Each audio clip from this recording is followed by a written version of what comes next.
नमस्कार। मैं मेरे साथी और मित्रों जो पांचजन्य से जुड़े हुए हैं उनको बहुत बहुत धन्यवाद देता हूं कि उन्होंने एक बहुत अच्छे कार्यक्रम का आयोजन किया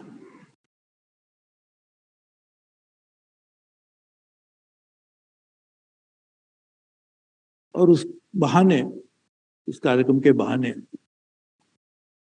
हमारे सबके प्रिय, सबके हृदय में जिनका अटल स्थान है, ऐसे अटल जी के बारे में सोचने का मौका भी हम सबको मिला।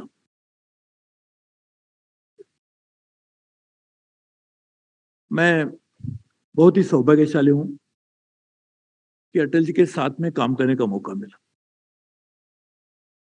जैसे जब मैं पढ़ाई करता था, छात्र था, तो अटल जी के भाषण सुनने के लिए कहीं भी रहूंगा तो मैं जाने की कोशिश करता था और अटल जी के एक एक शब्द को मन में रचित करने की कोशिश भी उस समय जारी रहती थी। इसलिए कभी सोचा भी नहीं था कि अटल जी के साथ में बैठने का मौका मिलेगा। और पहली बार 1996 में जब अटल जी की पहली सरकार बनी, तो वैसे मेरे एक मित्र है किरीट सोमैया जी, मैं तो राजनीति में था ही नहीं। जिस दिन राजनीति में आया उस दिन मैं लोकसभा सांसद बना और जिस दिन लोकसभा का सांसद बना उस दिन कैबिनेट मिनिस्टर बना, वो भी अटल जी की सरकार में। तो मैं एक सही बात बता रहा हूँ। तो किरीट सोमैया जी मेरे पहले से, मैं भी चार्टर्ड अकाउंटेंट, वो भी सीए है, तो उन्होंने कहा चलो मैं आपको दिल्ली ले चलता हूँ। तो हम गए राष्ट्रपति भवन के बाहर, उसी दिन पहुंचा। मैं तो विदेश अपना उसी दिन आया था दिल्ली में, क्योंकि वो शपथ ग्रहण फौरन करना था, क्योंकि हमारे पास तो अल्पमत की सरकार थी। तो हम जब गए राष्ट्रपति भवन, तो उन्होंने पूछा आपके पास आने के लिए क्या है? तो उन्होंने हमारा इसका शपथ ग्रहण करना है। तो देखते एक मिनट नाम पढ़ा, तो उसमें सबका नाम थे, उसमें मेरा नाम था नहीं। तो किरीट जी ने पूछा किसके नाम है? बोलते मंत्री जी के नाम है। कौन से मंत्री? तो बोलते अभी विद्यमान मंत्री है। बोलते उनको तो निकालने के लिए शपथ ग्रहण हो रहा है, लेकिन उनको हमें जाने के बाद में मौका मिला। फिर मैंने अटल जी की पहली मुलाकात उसके बाद में हुई, शपथ ग्रहण के बाद।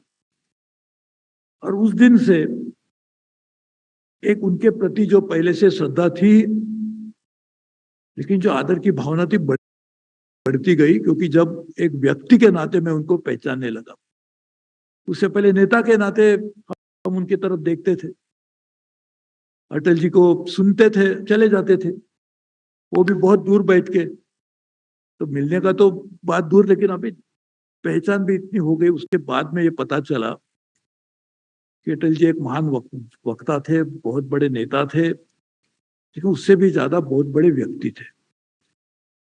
और उसकी पहचान जब हुई तो बहुत दिल में एक आनंद मिलता था उनको मिलने के बाद। तो कुछ लोग कहते थे कि आप अटल जी के बहुत करीब है। तो मैंने कहा मैं अटल जी मेरे से बात भी नहीं करते, करीब कहां से रहूंगा? तो एक आदमी ने मुझे कहा कि you are is blue eyed boy. तो मैंने कहा उनके आंख में देखने की भी मेरे को हिम्मत नहीं, तो ब्लू आइड बॉय कैसे बनूंगा? लेकिन कभी भी उन्होंने कुछ बात कही नहीं, लेकिन प्यार देते रहे। कभी भी उन्होंने ये नहीं कहा कि मैं आपको बहुत प्यार करता हूं, आदर करता हूं, एक बार भी नहीं कहा। लेकिन उनके जो एक्शंस थे वो ऐसे थे कि हर जगह में, कभी भी जो भी कभी मौका मिला था, हम लोगों ने उस समय बजट बनाने के लिए, अडवाणी जी थे, जॉर्ज साहब थे, ऐसे 5 6 7 लोगों, हमारे सिन्हा साहब, तो यशवंत सिन्हा जी तो हमारे वित्त मंत्री थे। तो बजट की प्रक्रिया हमेशा बहुत ही कॉन्फिडेंशियल रहती है, लेकिन अटल जी ने कहा एक 6 7 लोगों के साथ बैठ के बातचीत करते। उसमें भी मुझे बुलाया जाता था। सब ऐसे मेरे को पता लगा, मैं मेरे को क्यों बुलाते? मैं तो एकदम ही जूनियर हूँ। लेकिन अटल जी ने एक बहुत प्यार, बिना कुछ शब्द कहते हुए, वैसे तो शब्द तो बहुत ही कहते थे, अभी उधर लिखा भी है, आए वापस दिया जलाए, या हमारी मन को किस तरह से हम और कठोर बनाए। लेकिन मैं इसके लिए बहुत सौभाग्यशाली रहा हूँ, इसलिए आज दोबारा उनके बारे में सोचने का मौका मिला। इसके लिए मैं दोबारा पंचजन्य के सभी साथियों को धन्यवाद देता हूँ। तो आज का जो कार्यक्रम है, इसमें एक विशेषता है कि अटल जी कवि थे, नेता थे, वक्ता थे, वो सब तो थे ही थे। उससे भी ज्यादा ये सभी चीजों में पत्रकार थे, पंचजन्य के पहले प्रथम संपादक थे। उससे भी ज्यादा अटल जी ने ये सब जो रोल्स अलग अलग अदा, इसमें एक समानता क्या है? ये सब ये इसलिए कर रहे थे कि जिसके कारण समाज, भारत, हमारी संस्कृति, हमारी हजारों साल से चली आई हुई एक पहचान, उसको किस तरह से आगे बढ़ाया जाए। तो उन्होंने कलम भी हाथ में लिया पत्रकार के लिए, उसी के कारण लिया। जब वक्ता के नाते स्टेज पे आए तो इसी के कारण है, नेता भी बने उसके कारण। उसलिए जब एक मौका मिला कि सरकार बनानी चाहिए, तो उन्होंने सरकार भी इसलिए बनाई कि हम किस तरह से सुशासन के द्वारा समाज को बनाएंगे। तो आज का कार्यक्रम सुशासन दिन जो अभी मनाया जा रहा है, मैं हमारे विद्यमान प्रधानमंत्री नरेंद्र मोदी को धन्यवाद देता हूं कि उन्होंने उसकी एक शुरुआत की। लेकिन सुशासन कैसा हो, मैं आपको एक उदाहरण देता हूं। 13 दिन की सरकार गई, अटल जी ने कहा था हम वापस आएंगे, और अभी गए। वो सरकार 13 महीने में चली गई एक मत के कारण, एक vote, we lost by 1 vote. उसमें उस समय के उड़ीसा के मुख्यमंत्री कांग्रेस के, उन्होंने आके अपना वोट डाला था। वैसे तो मुख्यमंत्री के उन्होंने शपथ ग्रहण भी की थी, और टेक्निकली सही था कि वो शपथ ग्रहण करने के बाद भी एमपी रह सकते हैं, लेकिन मॉरली सही था गलत था उनके विचार के ऊपर वो निर्भर करता है। लेकिन उस समय ऐसे बहुत सारे सांसद थे जो कुछ सौदा बनता है तो मदद करने के लिए तैयार थे, हटे बिल्कुल नहीं लेंगे, हमारी सरकार जाती है कोई चिंता नहीं।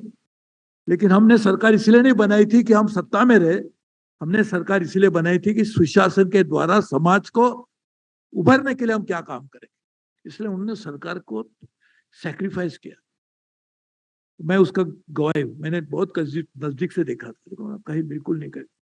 उसके बाद में अभी मैं सब नहीं बताऊंगा क्या क्या हुआ था, लेकिन उसके बाद में वापस सरकार आई और उन्होंने सही माने में सुशासन की सही शुरुआत की। अभी हमारे साथी ने बता रहे थे कि जोड़ने का काम अटल जी ने किया। भारत जोड़ो यात्रा उस समय से जारी है, सिर्फ सरकार से जुड़ी हुई नहीं है, लेकिन सही भारत जोड़ो की शुरुआत मन को जोड़ने से होती है। मन को जोड़ने के लिए विचार के साथ में मन को जोड़ना चाहिए, और वो विचार राष्ट्र को किस तरह से आगे ला सके उससे भी जुड़ना चाहिए। और इसलिए जुड़ने की शुरुआत अटल जी ने उस समय से की थी। वो जनसंघ उसीलिए बनाया गया था। उसके बाद में भारतीय जनता पार्टी की जो स्थापना हुई, जनता पार्टी का जो एक अनुभव था, उसमें शायद उनको लगा कि ये मंथन जो चल रहा है उससे कुछ बनेगी नहीं बात, इसलिए एक बात पर। लेकिन उस सभी को एक समानता है कि समाज को व्यक्ति के साथ व्यक्ति को समाज के साथ जोड़ना चाहिए और समाज को राष्ट्र के साथ जोड़ना चाहिए। तो सही जोड़ने की शुरुआत अटल जी ने की थी, और वो सुशासन के द्वारा। हम कहते हैं गुड गवर्नेंस, ये क्या होता है? अभी अभी हमारे साथियों के साथ हमारी बातचीत चल रही थी, हम बोल रहे थे कि सब चीज हमको दिखाई देती है, आग दिखाई देता है, शरीर दिखाई देता है, सब दिखता है। जो बाहर से भी नहीं दिखता वो भी, हमारा ब्रेन भी हमको दिखाई दे सकता है। हार्ट को भी नहीं देख सकते, लेकिन उसको देखा जा सकता है, डॉक्टर देखते हैं। लेकिन मन को नहीं दिखाया जा सकता है, लेकिन मन ही सबको चलाता है। जो दिखता नहीं वो इतना पावरफुल होता है कि उसके कारण ही सब चलता है। तो गवर्नेंस ऐसी चीज है। गवर्नमेंट दिखाई देता है, मंत्री दिखाई देता है, उसका दफ्तर दिखाई देता है, सेक्रेटरी दिखाई देते हैं, ये गवर्नमेंट दिखने वाली बात है। लेकिन उसको चलाने वाली जो चीज है वो है गवर्नेंस, वो दिखती ही नहीं है। वो सुशासन या दुशासन जो भी होगा उसके कारण ये सब पूरी यंत्रणा चल सकती है। दुशासन होगा तो सब खत्म हो जाएगा, सुशासन होगा तो कुछ निकलेगा, सागर मंथन होगा, मंथन से कुछ अच्छी बात निकलेगी। तो ये अटल जी ने व्यक्ति, समाज और राष्ट्र को साथ में लाने के लिए जब सरकार में थे तो सुशासन द्वारा, और जो विपक्ष में थे तो सुशासन लाने के लिए सरकार के ऊपर दबाव डालते हुए उन्होंने काम किया। लेकिन पूरा उनकी 60-70 साल की जो पॉलिटिकल लाइफ है उसमें सबसे उन्होंने एक ही काम किया होगा तो सुशासन। देश बढ़ना चाहे सुशासन के द्वारा ही बढ़ सकता है। समाज आज सरकार से जो दूर दिखाई देता है, उस समय ज्यादा दिखाई देता है, उसका कारण यह था कि सुशासन न होने के कारण समाज को सरकार के प्रति जो स्थायी भाव होना चाहिए वो नहीं रहता, इसलिए सुशासन जरूरत है। तो इसलिए सुशासन के द्वारा पूरे देश को और समाज को आने लगने के लिए अटल जी ने अपना पूरा जीवन उसी कारण व्यतीत किया। तो इसलिए आज पंचजन्य ने सही काम किया कि आज हम इसके लिए सोचेंगे कि यहां सब बैठ के विचार के द्वारा मंथन हो और उस मंथन के द्वारा सुशासन और किस तरह से आगे बढ़े उसको देखना चाहिए। मैं आपको एक बात बताना चाहता हूं कि यदि सिर्फ सुशासन होगा तो और कुछ करने की जरूरत ही नहीं है। कि हमारे देश में हर व्यक्ति के पास बहुत बड़ी ताकत है। वो सबसे ताकत कहां से आती है? बाहर से दिखती नहीं। मेरा वेट कितना है उसके ऊपर मेरी ताकत निर्भर करेंगे तो अलग बात है, लेकिन सही माने में जो ताकत होती है अंदर की ताकत, स्पिरिचुअल पावर।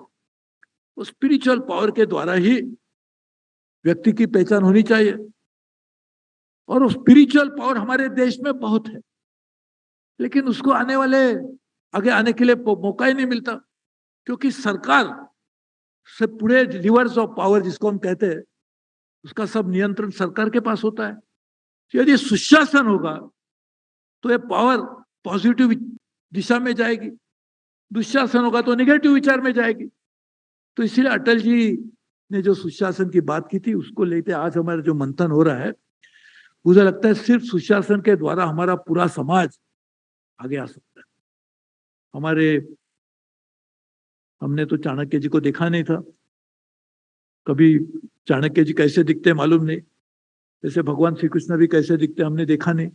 तो एनटीआर जो थे वो बहुत सारे पिक्चर में उन्होंने भगवान श्री कृष्ण काम किया था, तो लोगों को लगता है यही श्री कृष्ण होंगे। तो हमारे लिए चाणक्य जी कौन है? ये सामने बैठे, क्योंकि उनको हम देख सकते हैं। लेकिन मैं उनको व्यक्ति की तरफ से भी जानता हूं, तो सही माने में सही रोल उन्होंने किया, क्योंकि असली जिंदगी में भी वो वही काम करते जो चाणक्य जी ने उस समय किया था। लेकिन इतने सदियों के बाद हम आज भी चाणक्य जी के विचार के ऊपर क्यों चलना चाहते? क्या थे विचार? वो विचार, हर विचार अलग अलग, उन्होंने अर्थशास्त्र के ऊपर भी लिखा है, सब पे लिखा है, हर विचार एक ही मायना रखता था, सुशासन करो। वो सुशासन का मतलब नहीं कि चुपचाप बैठे रहो, जोर दिखाइए।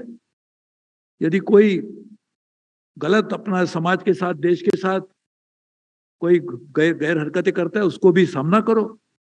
लेकिन ये सब विचार उस समय से चलते आए थे, उनको आज के राजनीति में एक नया रूप देने का काम अटल जी ने किया।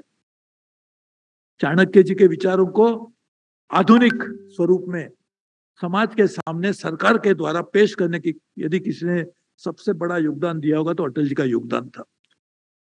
लेकिन जैसे हमने कहा कि यदि हम चाणक्य जी के विचार को लेके आज के उसमें स्वरूप में उसको परिवर्तित नहीं करेंगे तो उसका हमको कुछ लाभ नहीं होगा। तो अटल जी के विचारों को भी हमको आधुनिक स्वरूप में लाना है।